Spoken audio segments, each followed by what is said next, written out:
નમસ્કાર, ખૂબ સ્વાગત છે આપનું વીટીવી ન્યૂઝમાં। હું છું આપની સાથે રાધા। બુલેટિનની શરૂઆત મહત્વના સમાચારથી।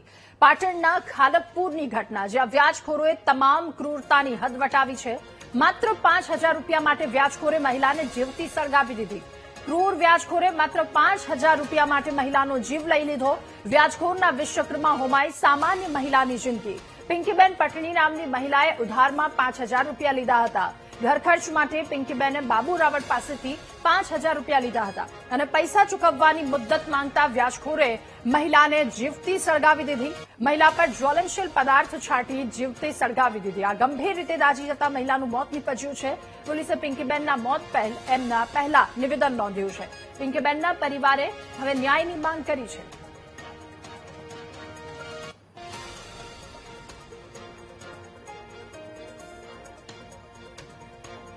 મહિના ઉપર કે 3 મહિના ઉપર 5,000 ફાઇનાન્સમાંથી લીધા। બાબાભાઈ અહીંયા કાલકપરાના પાછળ રોડ ઉપર કાલી બજાર રોડ પર રહે છે। એમને અવર જવર અહીંયા ચાલુ કરી 5,000ના અર્થે 5,000ની અંદરથી એમને થોડાક કરીને પૈસા લીધા। એક દિવસ એવો આવ્યો સમય કે પિંકીબેનને બોલાવ્યા 3 વાગે। બાબાભાઈ પિંકીબેનને બોલાવ્યા ટ્રાંકવાસના જીતુભાઈના મકાન પાસે લઈ ગયા અને એને 5,000ની પૈસા માંગવાની ટોર્ચર કરતા બાબાભાઈ પિંકીબેન જોડે ના હોતાના સંબંધની વાત કરી। પિંકીબેને ના પાડતા બાબાભાઈ કે તમે અહીંયા બેસો, હું ચા લઈને આવું। પણ આ ચા લેવા ગયા નહીં ને ચાની જગ્યાએ પેટ્રોલની ડબલી લઈ પિંકીબેન નીચે બેઠેલા હતા, એની પર રેડીને એને સળગાવી દીધી। સળગાવી દેવાને આ ઘટનાની અંદર ત્યાં જે જીતુભાઈના મકાન જોડે જીતુભાઈ સામે ખુદ ઉભા છે। આ ઘટના એકલા બાબાભાઈના હાથી થઈ નથી, આની અંદર 3 જણનો સપોર્ટ છે। 5,000 ઉછીના લીધી તા બાબાભાઈ જોડેથી। બાબાભાઈ માંગવા આયા, મારી મમ્મીને કીધું બાર મને ભેગી થાય, પૈસાને લેન કરવાની છે।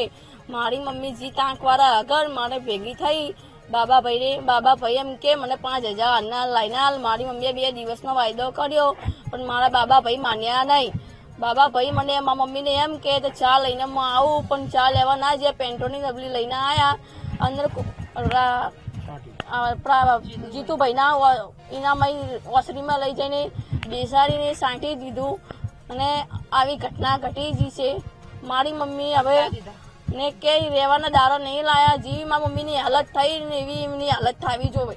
તું મને પૈસા માટે બાલદી કોરા ભેગી થા તો મારી બૂન જી તો કે મને કે પૈસા બનાવી હાલ પિંકી।